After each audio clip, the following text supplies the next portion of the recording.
Okay, Jackie, I was saying this before, but I think the most exciting thing going on in my life right now is the fact that you are pregnant. I really mean that. Thank you so much. It's also the most exciting thing in my life right now, so we have a lot in common. I can imagine. Yesterday, I landed at LaGuardia, and I get on Instagram, and the first photo I see is Jackie's pregnancy announcement. I immediately turn the vlog on. Like, I'm not even off the plane as I am watching this vlog. By the way, I can't even imagine the Patreon downloads you guys got yesterday. Oh my gosh, we got so many. Everyone was so excited, so supportive. Also because I put the gender reveal in the vlog. Genius. Because I just wanted, now that I'm ready to share and it's been enough time, I just want to share and talk about it, and I don't want to feel like, oh my gosh, should I accidentally reveal the gender like when I wasn't supposed to?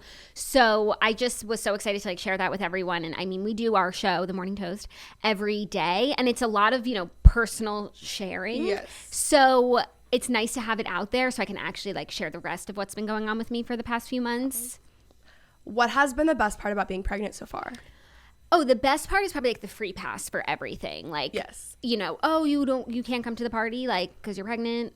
Totally understand. You know, you need to leave early because you're pregnant. You totally need to just go home and read. It's okay. Yeah. Like I feel like nobody really expects much from me, which is so nice. And then also when I'm around other people, like no one's asking me to get up and get them a drink. Like everything's really brought to me. If there's one chair in the room, like I get to sit in it. I love that. So that's been really nice for me because I've never been that person who's like demanding the only chair, or like, you know, I'm always like, what can I get you guys? Like I'm not very hospitable. Yeah. Yes. So it's been kind of nice to be taken care of, and that people are just like thinking of me. Like when I walk into the room, I'm not like, I'm pregnant, everyone move. But they're like, oh my God, she's pregnant, move, you know? I love that. Yeah. You make me so excited to be married and pregnant now. In the past 24 hours of me knowing that you are pregnant, it has really just shifted some things in my life that I'm looking forward to. That is like such a nice thing to say. Cause like, I feel like there's people who in the past, like, you know, a year ago or 2 years ago where I wasn't like ready, but then I would see like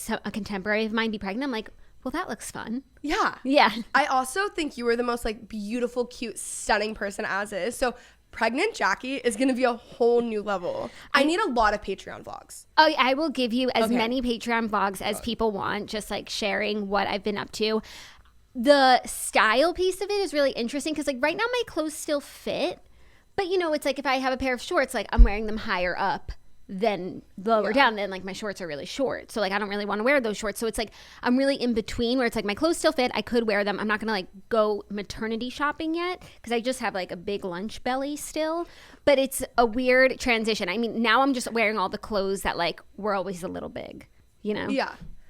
I mean, at what stage do you even go maternity shopping? Is it different for everyone? So I've been following the Bump app, and they said like around end of first trimester is when you like start shopping a little bit. So I bought a pair of maternity jeans, and they're really cute. I like them. They just had these like black spandex panels on the side so that they would expand, and so I couldn't wear them before I shared the news because you would be like, those are maternity jeans. Okay. Right. So now that it's out there, like I look forward to showing them off. Do you just feel so free?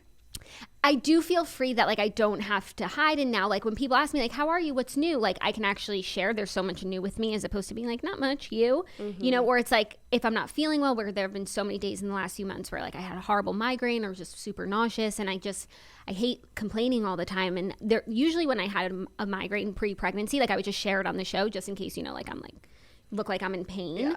But I was having migraines for like weeks at a time, and I was like, nobody wants to hear about this, especially if I'm not sharing beyond that. But if you're pregnant, they really want to hear about it. If I'm pregnant, then like I'll let you guys know I have a migraine because I'm pregnant. We can move on, you know? You know, I used to be afraid of pregnancy, but now it sounds like it might be the best 9 months of my life. There are some nice elements, but I will say like I'm so tired. I don't like that. It's really hard. Thankfully, I have my most energy in the mornings, which is when we do the toast, and that's when I'm required to have energy. By the time I get home, it's like work from bed the rest of the day. Before I got pregnant, I was on a wellness journey, which we'll definitely get to talking about, where I was really motivated and I was eating really healthy and I was working out every day and just like very disciplined. And now that all of that has gone out the window, which is fine, but I do kind of miss like a little bit of that structure, you know, like laying in bed for days on end, it actually gets old. I get that. I will feel the same way. Yeah. Yeah. The most important question, how is Brew doing? Brew is amazing. Brew has made this even more special than it, like the amount of time that we spend together. We nap together every single day. He's just like mommy's best friend. Wow. And I literally like look at him every day and I'm just like overwhelmed with emotion because I love him so much. Yeah. Who are you most excited to tell? Ooh, my mom and my sisters. Like we are just... the minute I found out, like I called them and told them because like I can't go 1 second of my life where I know something and they don't know. So I was most excited to just share with them and everyone was just so excited. And also to tell my niece that I was giving her, God willing, you know, we'll be giving her a cousin and I'm doing it for her really because she was acting like she wanted a cousin. So I was like, okay. You are so selfless. That is so kind of you. Yeah, no, it's all for her. Like, yes. I think the baby's name will be Michaela's cousin, MC. Yeah, no, it's all for Kay. I love that. Perfect. Okay, I want to talk about wedding stuff with you. Okay. You had one of the most insane weddings I think I've ever seen. Thank you. So beautiful. Thank you. Perfect. I mean, first off, I don't even know where to begin. Like, I am so single. So when I'm saying you make me look forward to like being married and like having a child, so like now I need to go to you for like wedding advice, and then I'm sure we'll get to dating. Like eventually I'll meet someone, you know? Okay, well I feel like after this conversation you're no longer going to be excited for the wedding piece because it was the most stressful months of my life, and it was like like that's when I started getting migraines in my life, like from all the stress. It was so difficult and painful, and then like by the day of the wedding, I was just like, whatever happens, happens. And it turned out like to be amazing and fabulous. And it was like, you know, my reward for the month's worth of work and torture. But I had no idea it was going to be like that. Like the way everything came together was just going to fall into place like that. Like all of these small decisions that we made along the way that like, you know, were such a headache, even though it's not a big deal, but just turns into something. And then the way that it all came together was just like so stunning, and everybody loved like following along with the journey. And I didn't even know. So the night of my wedding, like everybody was storying, especially like my wedding planner and my event designer. They were really taking like their audiences and my audience like through the night, which I didn't know was happening. I wasn't on my phone. And so the next day I like woke up and I saw that like everyone had been following the wedding and everyone was like loving it. And I just had no idea that any of that was going to happen. I was just so happy to like get married and be done with the wedding planning. So it pretty much like it was such an amazing night and day. Like the day was really perfect. It pretty much made up for the stresses of wedding planning, but like I don't know. How long was your engagement? A year. How long were you really seriously wedding planning? So we didn't have a date until we got engaged in February. We got married in February. We didn't have a date until July, August. Okay. So we really started planning in August. August was when I got my dress, and then like the next few months were beyond stressful. But so much, like when you're planning your wedding, like first you need your date and your venue, and then like those are the two most important things. And then like if you want a specific band, you need to make sure they're available that day, but like that's what you need to do first. Then you have a bit of a break while you book like other stuff. Then once like band, photographer, videographer is booked, then you have a break until you do like design stuff. For example, the design of my wedding, which Birch Event Designs did, they did an amazing job. But like in the weeks before the wedding, my favorite color is pink, obviously. And my husband was just like, we're not having a pink wedding. He said that from the beginning. So I was like, okay, you know, I guess that's not like a crazy thing to ask. There's other colors that I like. And I was working with Josh from Birch the whole time on like a non-pink wedding. And like he was designing the chuppah, and it was always like really beautiful designs, but like nothing that just like felt really like me. And then literally 2 weeks before the wedding, Zach was like, what if we did a pink chuppah? Oh, really? I was like, oh. And so that's what we did. Okay. And it was literally like my dream chuppah. Like I literally want to be buried in it. Yeah. And it's just so funny that for, you know, the 50 weeks before, that was not what was happening. We just like it was the obvious logical conclusion that we should have pink at our wedding because that's who I am. Yeah. It just took him 50 weeks to come around. You know, and I love how you gave him the space and time to come to that realization on his own. Obviously, the right realization, and he needed to come to it on his own. I gave him a lot of space and time to come to a lot of realizations. For example, we've been together almost 6 years now. I don't even know. And he's always said that he will never get a King Charles Cavalier Spaniel, which is the dog that we do have now. It's the dog that Claudia has. It's the dog that It's Margot like your has. family dog, It's our right? family dog. Okay. It's the dog that we had growing up. Got And it. I'm not a huge dog person in general, except for the King Charles Cavalier. So I was like, I really want a dog. That means we're getting a King Charles. He's like, I'll get any dog but a King Charles. So I was like, okay, so we're not getting a dog. Like, What did he have against them? they shed. They Okay. shed a lot. Got it. And that's like a big pet peeve of his, Okay. which is, I guess, understandable. So just like years of just chipping away, waiting, and eventually after Margot got Magnolia, and he likes Knowles. My husband thinks Knowles is a cutie. So that really helped. That was a point in our column. And it was with like COVID and quarantine. I was just like honestly so depressed, and I was like all of my ailments could be cured with a puppy. Like Obviously. I need to get outside more. I need like more people in the home, things to do, like even like training a puppy, like just activities. And eventually he succumbed. His only stipulation was that like of the litter that he would choose, and he actually went to the farm where Brew was from, and he met all the pups, and he met Brew before he came home, and he was like fell in love with him. So I was like, great to me. Perfect. So that's how Brew came into our lives. It was not easy. I love the journey though. Yeah, And everything is a journey. And then, Everything is a journey. Of course, always like 2 months later, I'm like, told you so. Yeah. How did you guys meet? I know recently on the Toast or on something you said everyone's heard that story. And like I want to let you know, I listen to the Toast every single day and I actually haven't heard that story. Oh, okay. It's actually a really cute meet cute story. Okay. So we met half at work and half through Hinge. I started a new job. We were both working at iHeartRadio. I started in August. He had already been working there. And I was like really awkward in the workplace. That's just like a fun fact about me. Like, do not hire me for a corporate position. Like, she will ruin everything and make everyone feel weird. Wait, why? Like, I just am so shy as a person. And now, like, as I've gotten older and like come into my own, I'm more outgoing. But like a workplace situation for me is like where I freeze, crumble. Like, it's not a good. It's not what you want. Never worked out for me. But I had just started this new job. I knew I was really shy, and I wanted to, make some friends, put myself out there. Like, I do have like a very outgoing personality once you get to know me, but like it's hard to get to know people at work. So I joined a corporate kickball team where like we would go to play kickball once a week, and then we would go to drinks after. And I was like, okay, like that sounds like fun. And with a few drinks, like, maybe I'll come out of my shell. So the first week of kickball, we played kickball, then we went to the bar, and I started talking to this guy who turns out to be Zach, and we're talking for like a really long time, and it's a really good conversation. It's definitely, a little like flirty and like cute, and I was just like totally thrown off by it. I was like, oh wow, I wasn't expecting, like I was here to make friends, and now I like kind of have a crush on this guy. Now you're in love and getting married. Yeah. And towards the end of the conversation, he said to me, he was like, by the way, do you know that we matched on Hinge? And I was like, no, I didn't know that. I literally need to go die. That is... Jackie is already shy at work. I'm already shy at work. I meet one person, we're hitting it off. Like, now he's seen my Hinge profile. Like, oh my gosh. Really intimate. I can't. He was like, I messaged you and you never answered.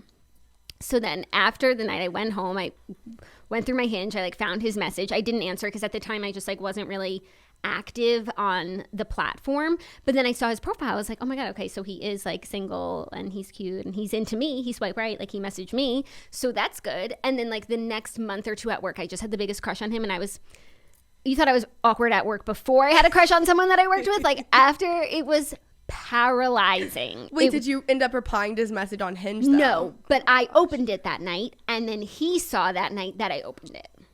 Okay. So we both knew something. Anyways, the next 2 months at work, I was like really awkward, like would always try and see him. He wasn't always working in my office because there was like 2 offices in the city, so he would sometimes be at the other one. So I never knew like when he was going to come, and it was crazy. But then one day he like messages me through like the whatever chat app, Slack or whatever platform we used at the time, and he was telling me how he was putting together this podcast, like this project, and they were looking for influencers to do it. Like, would me and my sister Claudia want to do it? Because Claudia's a girl with no job, and at the time, like, she's still extremely well known, but even 6 years ago, like, she was popping off.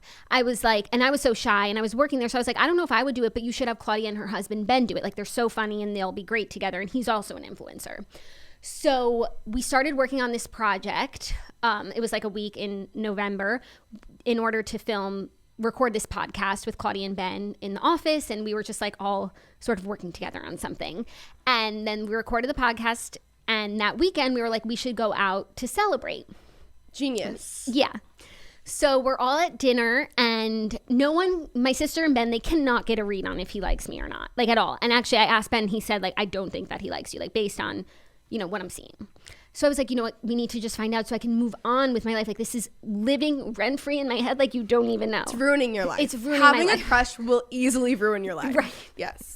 So Claudia and I go to the bathroom at dinner, and while we're gone, Ben asks Zach if he's into me. And he gets the yes from him. So then Ben told me that, and I had no idea of whether or not he was into me. So once he said yes, like he's into you, and then Ben had told him that I'm into him, then like that night we started dating really, and been together ever since. I love that story. Yeah. Did the podcast ever actually, did it happen Yeah, then? no, it came out. It was like a branded podcast with like iHeartRadio, Coca-Cola, like Charlie Puth was on it. Oh, cool. It was, I think Carly Rae Jepsen was on. It was like a whole thing. And it brought us all together. And then like 2 months later, I left that job because it just, like I already was so, now I'm dating someone that I work with. And I'm So like, it was just too much for you. It was too much for me. So, and also like, it just wasn't, you know, I think after like 4 months at a job, if you're really still feeling like it's week one, like it's not the job for you. Mm-hmm. So, and plus I didn't want to really date someone that I worked with. So I was happy to be the one to go. You volunteered as tribute. I did. I'm so, you know, selfless. Did you have a job lined up after that, or? So I waited until I got a different got job it. and then I left. Oh my God. I love that story. Who would have thought that you guys would all be family? No, it's so crazy to think about the genesis of the relationship. I love But I that. also don't think I would have chanced having a crush on someone that I work with if I didn't think it was going to be serious. You know? Yes. I'm not to just like hook up, like, oh my God, I don't think I could ever just hook up with someone that I work with and See then them go at to work work every the day. next day. Like people do that every day. For me, I couldn't do that either. I couldn't. Like, it would be far too awkward. That's like in college when you would have a class with someone and you like hooked up with them the night before and then you saw them in class. Like, It's just too much. It's not what you wanted. it gives me like flare-ups just thinking about it. Were you awkward in dating? Like, were you awkward when you guys first started going on dates? No, because I'm pretty good like one-on-one with Okay. people. And so I did feel like anytime we talked like in the office or whatever, we always had really good conversations. But my issue is like with group settings and like a group of new people. Like all these people have worked together for a while and like I have to come in and like, you know, make myself known. And that's just where I totally lose myself. It's very, very hard for me. Now it's easier. And I also feel like now with doing the toast and like everybody already knows so much about me in most settings. So it's like I can usually find some common ground with someone really easily. Yes, I agree with that. But then I was just so extremely shy. How long did you guys date? And then how long until you were like, yep, we're getting married? So I think we dated for 2 years before we got engaged. But all throughout the time that we were dating, like we were really serious, really fast, like just spending every day with each other, families, like him meeting my family early, me meeting his family early. So it felt like we like got all this big stuff out of the way. And then for the rest of the year and a half of dating, it was just sort of like, we should probably get engaged soon. You know, like what else are we doing? But it was like, now it feels like, at the time, it felt like 2 years was a long time to be dating before you got engaged. But now in hindsight, it's like, that's nothing. You know? I love that story, though. Isn't it cute? Sweet. Yeah. It was, but that's what I always say to like my friends and even people who ask for like dating advice. Like, you got to get on the apps. And it's not even just like you'll meet someone directly from like messaging them on Hinge. But like so many people that I know who are married, Hinge or any dating app is part of how they reconnected. They might have known each other before and then matched on a dating app. And then we're like, oh, we're both interested in each other and we're both available now. Like, we should go out. Stuff like that. Or you have like mutual friends. I just think like in the modern era, you got to get in the game and you got to get on the apps. See, I need that encouragement because I am just like the thought of getting on an app and scrolling through people and then having to have like certain conversations. I'm just so lazy when it comes to that. Like I pretty much always date someone that I was either friends with before. It's like mutual friends or, you know, like kind of like the lazy way of dating. And obviously it hasn't worked in my favor. So like clearly I need to get on the apps, but I'm just so like, oh my God. I feel like it could be fun. Like you literally have this like whole sea of people and you get to like you get to literally find a person who, you know, matches up to all the things that you're looking for in a person. You can like just really curate like your perfect person. The part about like, you know, all the messaging and the conversation, I agree, it's fatiguing. But so if you're more discerning about like who you swipe right on, then you'll be excited when that person messages you, and like hopefully you'll have like butterflies answering them. You'll be like, oh, I really want to meet this guy. Also, you shouldn't talk that much before you go out. True. Like I think people think you should like, you know, have all these conversations to see if you want to go out. But I think like if you both swipe right on each other, like you're attractive, you seem interesting, I want to get to know you, then don't get to know them over text, like get to know them in real life. Okay, so basically I just need to like shift my perspective on it. And then maybe I'll find someone. I think it could be fun. It's like gaming, you know? Yeah. I'll let you know. I'll keep you posted on my Hinge journey. I mean, like, there's really no promises that it's going to go well, but. And I mean, now this was 6 years ago, so Hinge was my app of choice.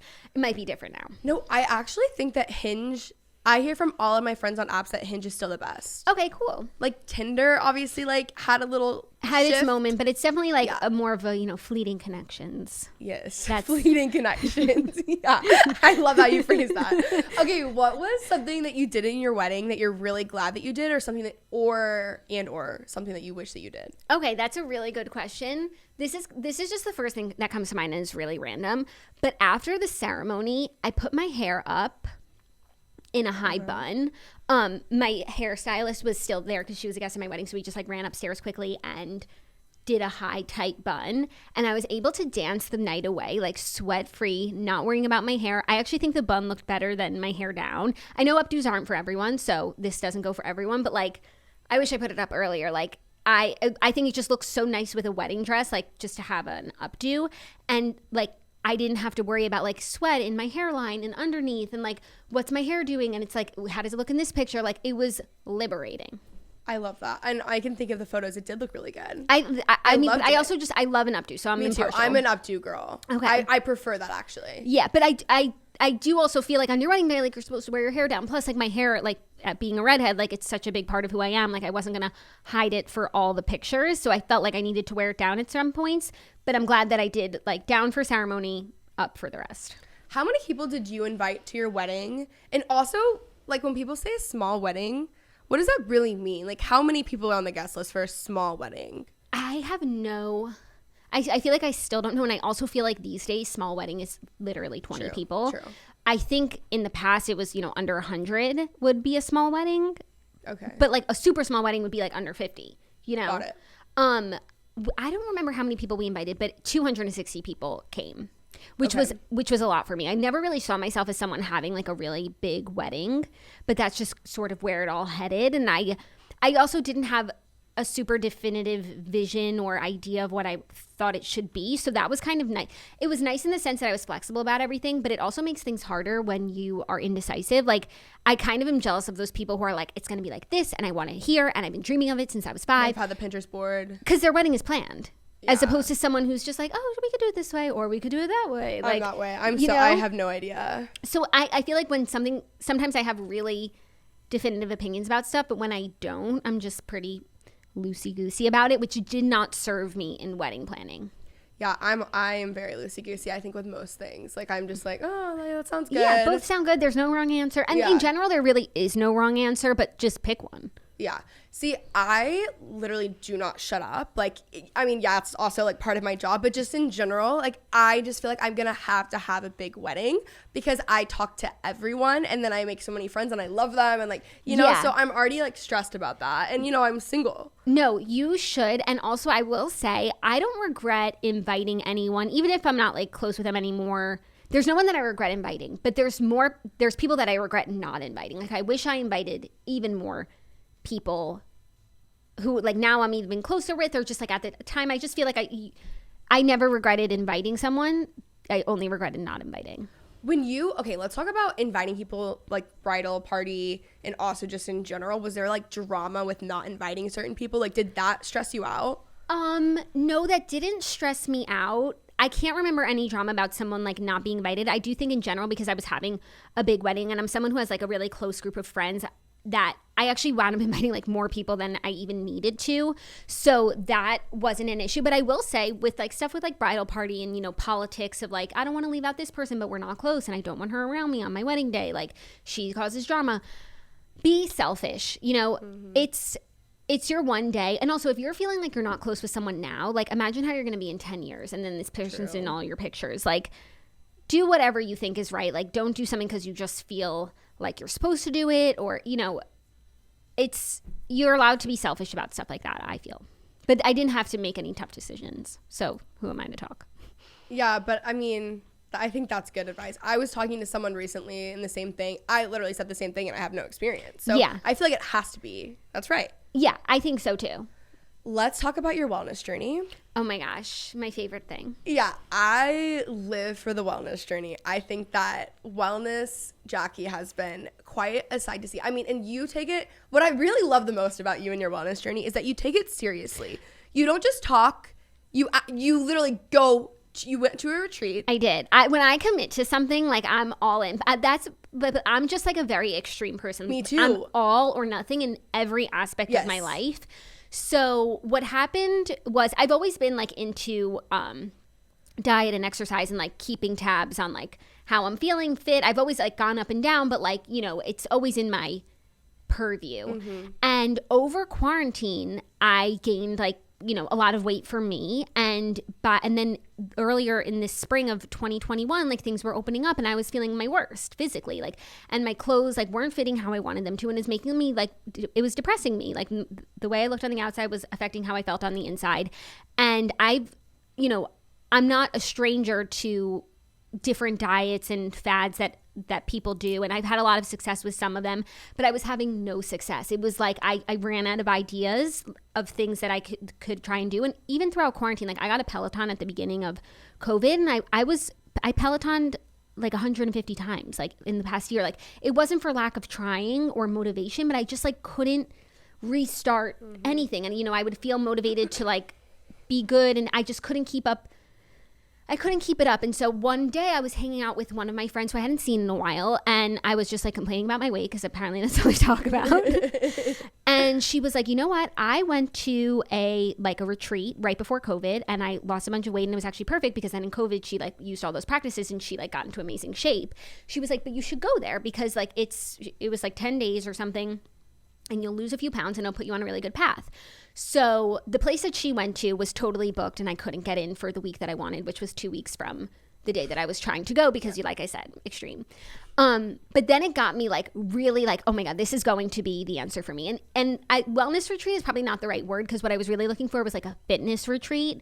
Because I felt like if I can work on myself physically, that will change how I feel mentally, because that's how it had been inverted. And eventually I got a lot of input from like people that I know, and if I found a place that looked interesting, I would like ask around to try and get it vetted. And eventually I found a place called Pritikin. It's in Miami. And once I found it, and someone had verified, like someone that I know, like knew someone who went there, all good. And I was like, okay, I'm going to go. Like a spot opened up and they were like, we can have you. And I was just like, I'm going to do this. I asked, you know, my sisters or my husband if they wanted to come, but like no one really wanted to come. And I think if I needed someone to come with me, someone would have, but I didn't want anyone to come who didn't want to be there, because I needed to only be responsible for myself. I couldn't be the whole time like, wait, are you having fun? I'm sorry that I dragged you here. So I went, and it was the best thing that I ever did. The place where I chose to go was perfect for my needs. And it was, I thought I would go there, spend the time like working on my health, exercising, eating right, and then I would come home and like start anew. What I didn't realize was that Pritikin is its own eating lifestyle. And like in between all the working out and like all these different things, there's all these lectures that explain like the Pritikin lifestyle. I love that. So I was learning the whole time about what I was going to do when I went home. Like before I went there, I had booked like Sakara detox for the day I got home, because I was like, okay, I'm not going to mess up whatever I learned. But then I had to cancel it because I was like, no, now I have a plan with Pritikin. So the Pritikin lifestyle, like definitely look it up for yourself, but it's pretty much like no salt, no oil, no butter, no sugar. And that's how like all the meals there are prepared. So it's like definitely takes a minute to get used to, especially like the no salt. But I booked 1 week. I was enjoying it so much. I felt amazing that I booked a second week. And I was there 2 weeks total, but then I had to come home because it was like Margot's birthday and my husband's birthday. And also I needed to like get to work at home, and I really was feeling motivated. Like I can do this at home. And then I came home in the beginning of May, and I went, like, I was totally committed to it. Also, like, made me change up my workouts. Like, instead of doing this Peloton bike every day, I was like instead doing the treadmill, which I just like really came to enjoy. And I had like so much success with it, and I was really like enjoying eating healthy, and I was eating like new foods that I just wouldn't have ever thought to eat, like baked potatoes. That's like something they were like, you should eat a baked potato with your meal, like it'll fill you up. You know, I would never think like if I'm on a diet, I'm going to eat a potato, you know? So there's just like a lot of things that I learned while I was there, and it just really was working for me, and I felt like so good and excited, and I lost like a lot of the weight, and not in any sort, and then it wasn't a quick fix at all. Like, this was over a month and a half really, with the 2 weeks at the program, and then I found out I was pregnant. So then I literally was just trying to eat anything that sounded remotely good, and I had no energy to exercise anymore. But it's definitely like, I'm actually looking forward to getting back to it whenever I can, because I never felt better in my life. See, I am the exact same way as you. I'm all or nothing. Like, reading, I'm either reading 100 books a year or I'm reading nothing. Yeah. If I, like, even with friendships and things like that, like, I have so many of the same friends that I've had pretty much my whole life. Like, I don't want to waste someone's time if I'm not going to, like, invest in the friendship. I just don't see it. Like, I way overdo things, I think. And so I would be the same way. I would end up staying for 2 weeks. Like, this is what I need to do. Honestly, I would recommend it to anyone. And you can do as much or as little as you want. Like, there's like workout classes. There's all different kinds of workout classes. There's cardio. There's like strength training. There's Zumba, Pilates, like all this different stuff you can go to as much. Or you could, like, I was also, the second week that I was there, I was working because I couldn't take another week off of the show. So I was podcasting like from the room. So I was like I was less involved. And I thought it was so amazing. And I'm just really proud of myself that, like, I actually, like, the day I was leaving, I was like, what am I doing? Like, I'm so fucking weird. Like, just go on a diet. Like, it's not that hard. Like, I was just like, you're so crazy. Like, but that would be me, though. Yeah. No, but, like, then when I was there, it was just, like, it was amazing. It was really nice to do something for myself. Like, I felt really relaxed, like, and mentally, it just totally set me on a different path, which was it was exactly what it accomplished everything that I was looking for it to accomplish. And it introduced like a new diet I use the word diet. I know it like offends people, but it's like way of eating, whatever, sure. Just like the dictionary definition of diet, like lifestyle. It introduced a new way of eating into my life that I hadn't tried before. Like, I've done keto, Atkins, like calorie counting, like I've done everything. And this is like the best thing I've ever done. I want to talk too about when you said, you know, you were doing all these like Peloton workouts and then you switched to the treadmill and tried something else. I used to be a really big spin person too. And I still like spin for the purpose of getting energy out. Yes. But I personally didn't find it changed anything about my body. It doesn't. So I did SoulCycle up until COVID. Like, I would go at least once a week, and I don't think it does anything to really physically change your body. I think it's always good to like get your heart rate up. Endorphins are great. I think it's good for your mental health. I would always take classes that had like themed rides, and I would have the time of my life on the bike. They're so fun.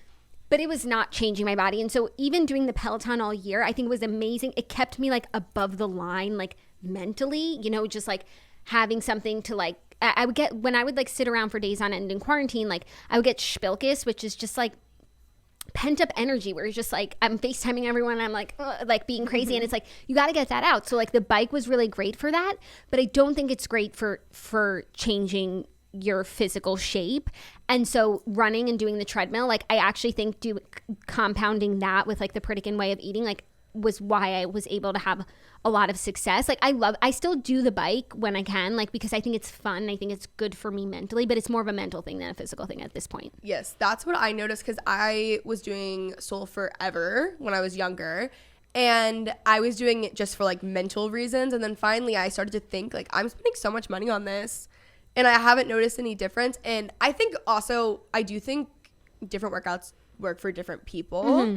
And it just wasn't working for me. Yeah. And then I started doing Pilates, and it so quick changed my body. I've never done it. I was like I don't know. I always wanted to do Pilates because growing up, like Miley Cyrus did Pilates, and so it sounded fun. And then I was living in LA and I had a friend who was like, you just need to try hot Pilates. And I didn't think that I would be obsessed with it. Again, another example of me being an all or nothing person. I bought the unlimited membership, spent the amount of money that I spend, or especially in LA, spent on workouts, like actually disturbing. Yeah. I went every single day. I went way more than the girls who brought me to begin with. To this day, I come back there. I meet people who go to the classes because they saw it on my Instagram or whatever. Every single class that I'm in, it's a really small studio in LA, but I'm crazy. Like if I like something, I just do it, and it made me feel good mentally and it made me feel good physically. Like I just love it. But I'm very like, I'm either doing it every single day or it's just out the window. Yeah, no, exactly. That's literally me too. Like my Peloton, like my calendar of like literally 25 weeks in a row, 25 weeks since. Yeah, no, literally. Okay, so we should talk about books because I love reading. You love reading. I love reading. I think that I read a lot. I actually think you might be the only person who reads more than me that I've seen. Yeah. So I think in just this year, by the way. I don't think that'll be normal. 2020 as well. Yeah, okay. But listen, again, all or nothing kind of person. I grew up being such a big reader, and then I went through this weird phase. And I'll say this is maybe just during my college years. So about 18 to 22. So last year. And I thought during those years that like reading for leisure, it wasn't even an idea that I had in my head. I thought I had to read nonfiction and that was it, and like if I was reading it had to benefit me in my career or myself or whatever, and like that is just so boring, and I still like those kinds of books, but I honestly think I get more and I learn more, and it's better for me as a human being to just read fiction books all the time because I have my Kindle and like big Kindle girl, love it. You know, my favorite thing about Lauren Elizabeth is that she bullied all of our friends into getting Kindles, and what does she do now? She reads physical books. Like I can't even talk to her. Does she? Oh my god, she's trying to bully me into using the Kindle Oasis, which my husband just got, so I could like snag it. I just love the paperweight. Like it's the size of my hand. If it ain't broke, don't fix it. Yeah, and I only got it again to start off with because I was reading so much and it was an all or nothing thing. I don't think it's really necessary. I buy the paperweight for people as gifts like all the time. Oh, that's a really good gift. I do. I've probably bought, I'm not, at least 10 as gifts. My friend that I'm meeting up with after this, I got it for her birthday. She reads from it all the time. It's a great gift. But yeah, anyways, I mean, she just bullied all of our friends into it, and now she reads every single time I see it on Instagram story. I don't even say anything anymore. I've just given up. Interesting. Oh, next time I talk to her, I'll have to call her out. It's really important. Yeah, so I started reading again as quarantine picked up, and I got more into like my leisure books, and then before you knew it, I read like 5 books in a week. Also, during a large majority of quarantine, I was going through a breakup, so reading was so good for me, or like even just with the quarantine and everything that was happening. Yeah. Reading is so good for me because I am like a busy person. I like working. I like doing things. Reading is the only thing that makes me really, really stay off my phone, have time just completely for me, and no one can bother me. And I found I like hobbies where my hands are busy. So like if I'm reading my Kindle, I can't be on my phone. If I'm cooking, I can't be on my phone. So it's actually truly relaxing, and it makes me really stop working. And so that made me like, I think, chill out more and not be as like almost like anxious of like, oh, I need to do this, I need to do that. Because when you work for yourself, like there's always something you could be doing. Right. And I was having a hard time like checking out, right? Got it. So I think it's a relatively new thing. And I think, you know, probably next year, well, actually, I don't know. You're going to be a mom now. No, I know. So I actually used to never read. Like I would always bring like a few books on vacation when I was gone, but they were always like Sophie Kinsella, like Confessions of a Shopaholic is like my favorite book ever. Like just fun, like chick lit. And I would only read on vacation and then never read again. Like literally never ever read. And then what started it? I guess me and my husband, we got Kindles for Hanukkah. But I don't know why we even felt compelled to get Kindles. What year was this? This was 2019. So it was right before COVID. And so on that, we got Kindles for Hanukkah, and then we went on vacation, and I read the books that I was planning on reading for vacation. And then I was like, and I finished them so quickly. I was like, I can read like a million more. Yes. And so then I think I read like 5 or 6 books on that trip. And I was just like really feeling reading. And also my friends, some of my friends from college, we started like a dinner book club where we were going to choose one book a month. And then we would the redheads. No, it was like the beginning. It was they're two different things, but it gave us the idea for the redhead. So we would choose one book a month, and then we would go to dinner at like a restaurant we all wanted to try and discuss the book. And that way it would keep us like hanging out once a month at least and like reading and all this stuff. That. So that was really fun. So I was reading the book for that book club too. And then I just was like really feeling reading. And I was like texting my friends who are really big readers. I was like, what's your guys' favorite book? Like now I have a Kindle, like I can read. And my friends were like recommending some of like the most popular books. And also I was asking like my Instagram followers, like what books do you like? And so they recommended Crawdads, Evelyn Hugo, Daisy Jones, like all the ones. So the first 20 books I read in like 2020 were like 5-star amazing books. Like I was like reading is amazing because it was like all the best books I've ever read. And when even you read Seven Husbands of Evelyn Hugo, you think about, I still think about the book. And no, I read Claudia it and I think we talk about Evelyn Hugo every single day on the toast. We talked about it today, like every single day in some way. And also like my friend Rebecca had recommended this book, I Am Pilgrim by Terry Hayes. Have you read it? No, I'll add it. It's like a thriller. It's I love thriller. Okay. Amazing. It's probably like the best book I ever read. And at the same time, like Open Book by Jessica Simpson came out. So I was really... Oh my God. That. January, February 2020, I was really getting into reading. And we started the Redheads book club because we were doing our dinner book club, which was so much fun. But we were also like, we could read more than one book a month and it would be fun to like all talk about it. So we came up with the idea for this podcast. So we started Redheads in February 2020. And then obviously March, we all went into quarantine. And I was just reading so much because I was enjoying it so much. But also like, I know watching television is just so terrible for you, I feel like for me, for my brain, for my mental health, like I would rather, even if I'm going to spend 10 hours watching television, like even if I spend 10 hours reading the book that the movie is based on, it's better for me in every sense. So I was really trying to like not spend so much time watching TV and spend more time reading. And I do feel like it's a life hack because it's like reading is so entertaining. Like it's just as good as movies and TV shows. But your brain is expanding. And like, I feel like so many people will say to me, like, I feel like on the show, your vocabulary has like just gotten so amazing. And it's all from just like reading. And I'm not even reading like the Odyssey, you know? Yeah. Like, it's... Well, I don't know. Recently, your books have really shifted, Jackie. Okay, so... You kind of are. I kind of am. Yeah. In 2020, I read all the hits. You know, Normal People, Little Fires Everywhere. We read all the same books, I'm sure. Right, like all the ones that are Reese's book clubs, made into shows, like everyone's favorite books. You know, Eleanor Oliphant. I didn't like that one. I didn't read that one. But everything that was just like the greatest hits of books that everybody is reading.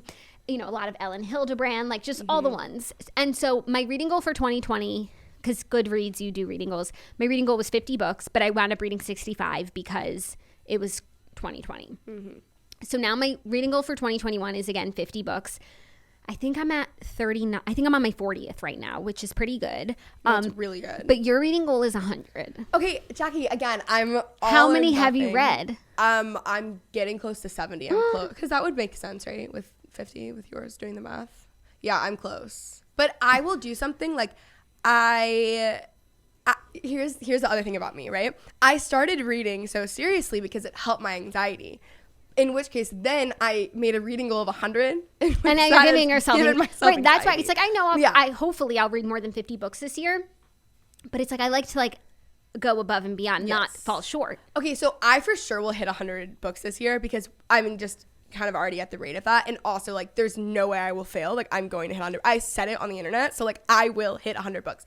Next year, my goal won't be 100. But I will say I don't think it's pretty manageable for me. I don't watch TV at all. Like I listen to you guys' TV recaps and all that. I don't watch anything. Like I am so far behind, but it's because I can't pay attention to shows. And I wasn't always like this. I think as I've become a reader, I'm worse about it. As I've become a reader, I've become a real snob about TV. Like this is swine horrible. Garbage. It's not even necessarily being a snob about TV. It's just like literally if I am watching a TV, I will get on my phone. I will be somewhere else. I can't pay attention. I can't pay attention. I'm really bad at watching TV, but I do feel like I'm in the know because I love you guys. So I listen to like the TV recaps. So like I kind of know things that are happening. Okay. Like the amount of times a friend will say, "Did you see this?" And I'm like, "Oh, but they talked about it on the toast." So like I kind of know. Like I know the names and stuff. But yeah, I'm really bad about it, and I just can't, and I have to read every single day. And with a Kindle, it never stops. You don't have to wait for a book to come in. You don't have to go to the bookstore. Totally. But then do you ever like run out of things to read, do you feel? Yes. And then you know what I do? I will go on the Redheads. I will text Margot. I definitely am more of a Margot book kind of reader, especially since you're now like really smart with your reading. Like I kind of like I've gotten to a few rabbit holes. Yeah. I think like when I'm maybe when I'm married and I'm pregnant, then I'll go down like a whole like what is it, like American history, not even American, just like historical novels. Okay, like that. I will tell you, when I am married and pregnant, that's what I'll be reading. I also I just love history. Like I was a history major in college, I like history too, and maybe. I just I find it so fascinating. And it all actually started weirdly with Bridgerton, because I watched the show Bridgerton and I loved it so much, and so I was like, I want more of this vibe. So I watched Downton Abbey, and then I was like, I want more of this vibe, and so I read like books in that category, and then I also watched a show Victoria, which is about Queen Victoria, and I just like totally became obsessed. So I read a book about her, and then like she had all these different grandchildren who like at one point all of her grandchildren like sat on the thrones of Europe. So like they all have stories, and that's really what like catapulted. So it's it's like a royal historical journey I've been on. I think I'll eventually join you in that journey. I mean, you'll be years out of it. Like you'll be like, yeah, that's old news. It's always waiting for you. So, and last month I went on a Titanic journey. Oh yes, I remember this. Which was fun. I enjoyed the book. But like I said on the show, you could just watch the movie. You know, it's like, it's pretty finite, the story. There's not like worlds to explore. Like the ship was the ship, the people who were on it, and then it went down. Like there's not like all these, there's all the conspiracy theories now, but it's not the same thing though. No. Another way that I get books though is that again, all or nothing, I will read every single book from an author that I like. I've read every Taylor Jenkins read. I've read every Colleen Hoover besides like 2. Like sometimes I'll read a book and I'm like, okay, I like this author. Maybe I'll see what else that they've done, but I just feel like it's never the same. It's not. And like, listen, I actually agree with Claudia on Daisy Jones and the Six. Like, unpopular opinion, I didn't hate it the way that she hates it, but I wasn't obsessed. Yeah, it wasn't Evelyn Hugo. She's like I liked it. I gave it 5 stars when I read it, but now in hindsight, I'm like, I understand why she didn't like it. Yes, and I actually think she has a lot of other books that are better than Daisy Jones and the Six, like Raina, but they're like romance kind of one-offs. Like I actually started one of them last year, and I couldn't even finish it. It was like After I Do or something about like the married couple who hates each other. There are a few that I didn't like, though, I will say, but there are some that I don't remember off the top of my head, but there are some that I did really like. Okay. So it definitely is hit or miss, but I will just go down. I'm trying to think of other authors. I've done it with multiple to where I've read every single book, and that kind of keeps me going. That's smart. Have you read anything by Sally Hepworth, like The Mother-in-Law? Okay, so that's on my list because of you. Claudia loves it. I liked Mother-in-Law, and then she just came out with a new book called The Good Sister, which I love. Okay, so that one's the one that you said you love, so that's on my list. Okay, but I think you would like Mother-in-Law too. Okay, that's what And then you'll probably read like more. I'll just probably read all of them, and then I'll just be. That's pretty smart, because I do feel like recently I've just been like sort of like running into walls of like, what am I going to read next? Mm-hmm. I get a lot of recommendations from Dana because she usually knows what I would like. Yes. And she reads, I think she reads more than me. She's also very smart. She's so smart. Yeah. She reads like such smart literary books, and she reads faster than I do, and she reads more than I do. So she's always a good reference for book recs. By the way, I think the Redheads is a genius idea. I really love it. I also think you guys are the perfect group because it's so different. It's so crazy how like we can read a book and someone will be like, this is the best book we've read for the book club, and someone will be like, this is the worst book we've read. Like, I hated it every second of it. Like, yeah, no, and someone's like, this is genius, like literary novelty, and someone else is like, but that's what it's like with the listeners too. Like some, we read the book about like 3 days before the episode drops. And so all throughout the month, I'm seeing people's reactions to the book that I haven't read. And like some people are like, love this book. Oh my God, I couldn't put it down. And other people are like, I couldn't even finish it. And I'm like, is this book good or bad? Every single month it's like that.